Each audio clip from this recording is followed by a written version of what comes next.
उदरम भरेणो जीवा, बस जीव पेट भरने में लगे हुए हैं।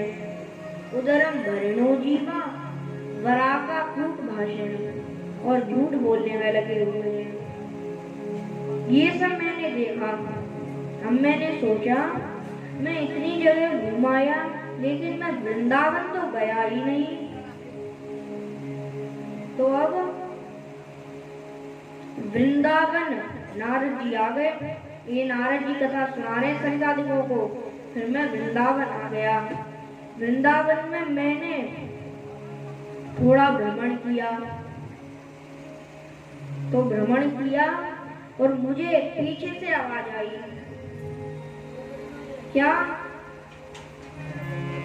वो साधु चरणं तिष्ठ मच्चिन्तामपि नाशय, दर्शनं तव लोकस्य सर्वभागहरं परम्।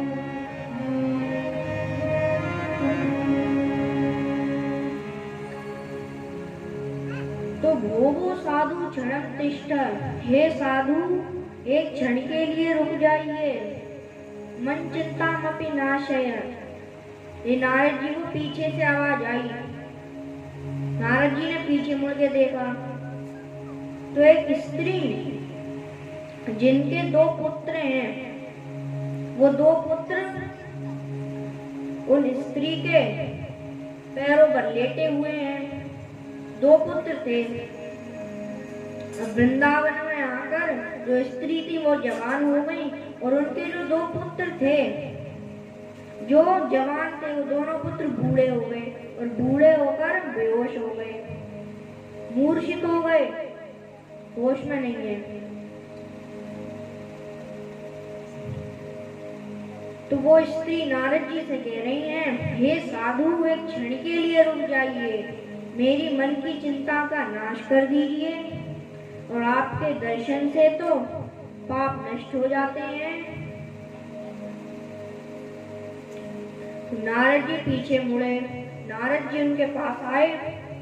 नारद जी ने उन्हें देखा। नारद जी ने उनसे कहा, आप अपना परिचय दीजिए, कौन है आप? आपका कहाँ जन्म हुआ है? तो पहले तो बताती हैं कि अहम भक्ति इति ख्याता, मैं भक्ति हूँ, और मेरे ये 2 बेटे ज्ञान वैराग्य हैं। भक्ति ने अपना परिचय दिया। कैसे? उत्पन्न द्रविणे सा वृद्धिं कर्णाटके गता, क्वचित् महाराष्ट्रे गुर्जरे जीर्णतां गता।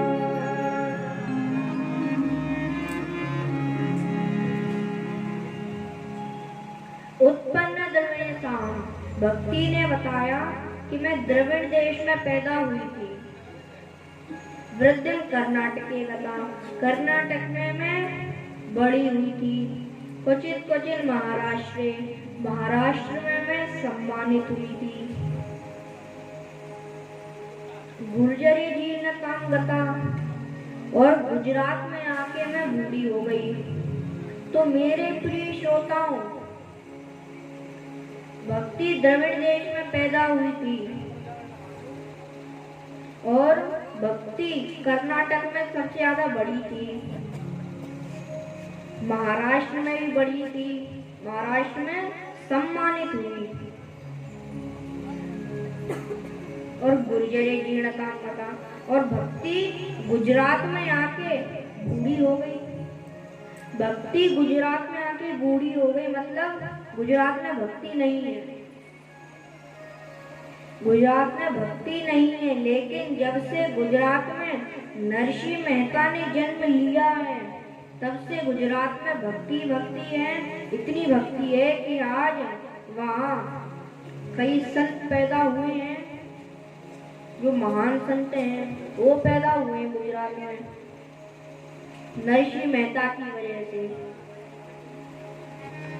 बोलिए नरसिंह मेहता की जय।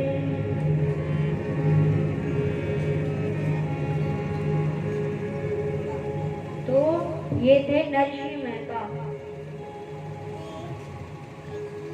अब तो वृंदावन में आके भक्ति जवान हो गई।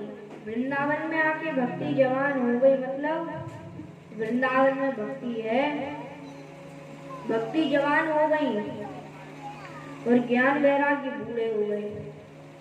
माने वृंदावन में ज्ञान और वैराग्य नहीं चलता। वृंदावन में तो सिर्फ भगवान की भक्ति ही चलती है। नारद जी कहने लगे, वृंदावनस्य संयोगात् पुनस्त्वं तरुणीनवा धन्यो वृंदावनस्त्वं मे। तो वृंदावन में नारद जी कहने लगे, वृंदावन में आके भक्ति जवान हो गई। पुनस्तम तरुणीनवा, तो इसलिए वृंदावन धन्य है जिसमें भक्ति देवी नाचती हैं। वृंदावन में आज भी भक्ति है। अब तो जो भक्ति थी व्यर्थ में चिंता कर रही हैं कि मेरे पुत्र ज्ञान वैराग्य बूढ़े हो गए जबकि जवान थे, और मैं बूढ़ी थी मैं जवान हो गई। भक्ति व्यर्थ में चिंता कर रही है। वृथा खेदयसे बाले अहो चिन्तातुरां श्रीकृष्ण चरणाम्बोजम्।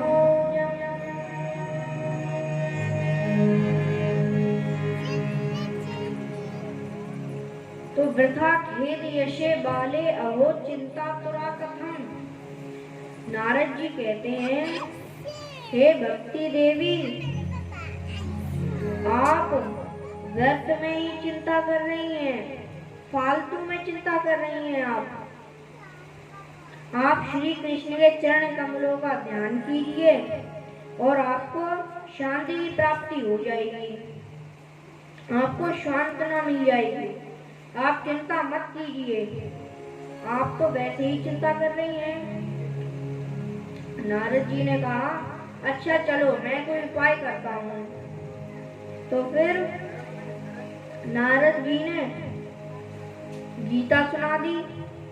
गीता भी सुना दी पूरी, लेकिन ज्ञान वैराग्य जो बेहोश थे होश में नहीं आए। ज्ञान वैराग्य होश में नहीं आए तो नारद जी ने वेद सुनाया। वेद सुनाया तो वेद सुनाकर भी ज्ञान और वैराग्य होश में नहीं आए, मूर्छा खत्म नहीं हुई ज्ञान वैराग्य की। नारद जी विचार कर रहे हैं, मैंने तो इन्हें वेद सुना दिया और वेद में से तो सब निकला ही है। मैंने इन्हें वेद सुना दिया फिर भी इनकी मूर्छा नहीं खुली, ये होश में नहीं आए।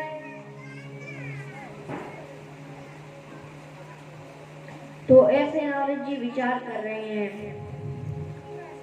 तो अब मेरे प्रिय श्रोताओं, अब जैसे वृक्ष है और उस वृक्ष में पके हुए फल लगे हैं, तो अपन उन पके हुए फलों को खाएंगे या वृक्ष को खाएंगे? पके हुए फल को ही खाएंगे ना। ऐसे ही वेद में से सब निकला है, भागवत, सभी पुराण, ये 17 पुराण हैं जिनमें 18वां महापुराण है श्रीमद् भागवत महापुराण, ये 18वां पुराण है। तो सब पुराण भी वेद में से ही निकले हैं। वेद वृक्ष है, लेकिन उस वेद रूपी वृक्ष में जो पका हुआ फल लगा है वो फल श्रीमद् भागवत महापुराण है। श्रीमद् भागवत महापुराण नहीं सुनाया नारद जी ने, इसीलिए ज्ञान वैराग्य की मूर्छा नहीं खुली, अभी भी होश में नहीं है, बेहोश है। अब तो नारद जी चिंता कर रहे हैं। तो इस चिंता को लेकर नारद जी सनकादिकों के पास आए थे। क्या चिंता थी कि जब नारद जी भक्ति ज्ञान वैराग्य के पास से चले थे तो तब एक आकाशवाणी हुई। आकाशवाणी कह रही थी, सत्कर्म करो, सत्कर्म करो। नारद जी को समझ में नहीं आया। नारद जी कहने लगे, सत्कर्म करो, सत्कर्म क्या होता है? तो फिर नारद जी ने और संतों से पूछा कि सत्कर्म क्या होता है, तो वो संत भी नहीं बता पाए। नारद जी सनकादिकों को बोल रहे हैं कि महाराज मुझे ये चिंता है। सनकादिकों ने कहा, अच्छा आपको सत्कर्म पूछना है हमसे, सत्कर्म क्या है? नारद जी कहने लगे,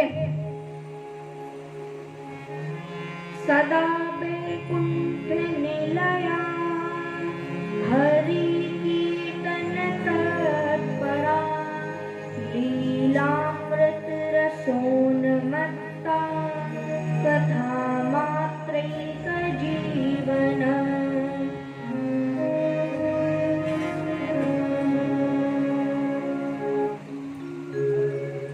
सदा बैकुंठ निलया, आप सदा भगवान के पास बैकुंठ में रहते हैं। हरि कीर्तन तत्परा, हरि कीर्तन के लिए आप तत्पर रहते हैं, सदा तैयार रहते हैं।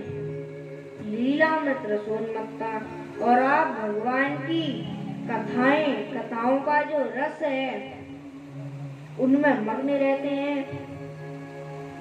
कथा मात्रिक जीवन, और आपका तो कथा ही एकमात्र जीवन है। और आप तो सदा हरि शरणम कहते रहते हैं, हरि शरण में ही, कि हम हरि की शरण में हैं। आप सदा कहते रहते हैं, हरि शरण में ही नित्यम वच अतकाल समादिष्टा जरायुष्मान बाधते।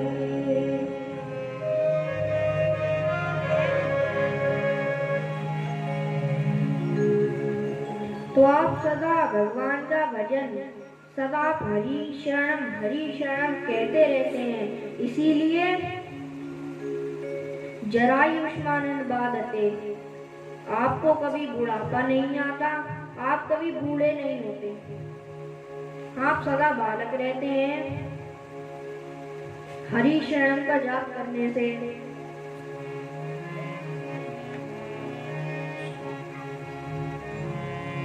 और सनकादिक कहने लगे, अहो नारद धन्योऽसि विरता शिरोमणि सदा श्री कृष्ण दासाना अग्रगण्यो भास्कर।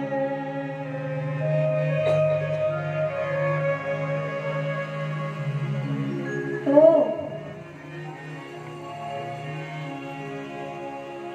अहो नारद धन्योऽसि, नारद जी सनकादिकों से कह रहे हैं, आप धन्य हैं। हम आपसे सत्कर्म पूछने आए हैं, तो आप हमारे लिए तैयार हो गए सत्कर्म बताने के लिए, इसीलिए आप धन्य हैं। और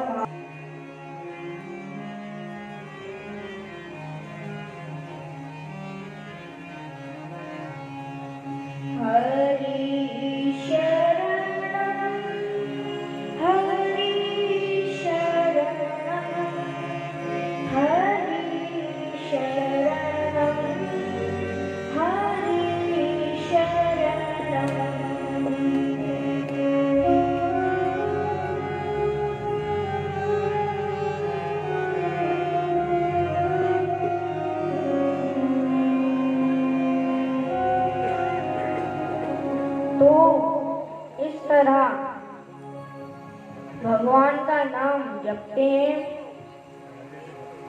तो अहो नारद धन्योऽसि। अब तो सनकादिक भी कहने लगे, हे नारद, धन्य हम नहीं, धन्य तो आप हैं। आप विरक्तों में शिरोमणि हैं। विरक्त माने वैराग्यवान। वैराग्यवान जो हैं उन सब में आप शिरोमणि हैं, उन सब में आप श्रेष्ठ हैं।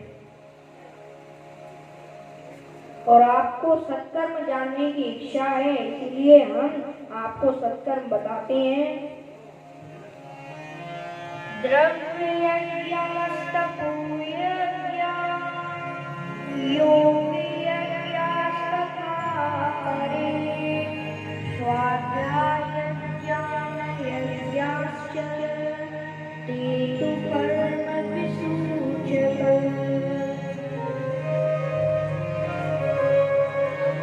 सकर्म सूचको नूनं ज्ञान यज्ञस्मतो बुद्धि श्रीमद्भागवतालाभो शतगीतसुखावलिः।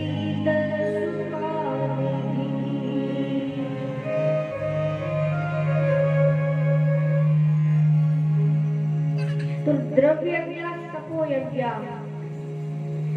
एक होती है द्रव्य यज्ञ, एक होती है तप यज्ञ,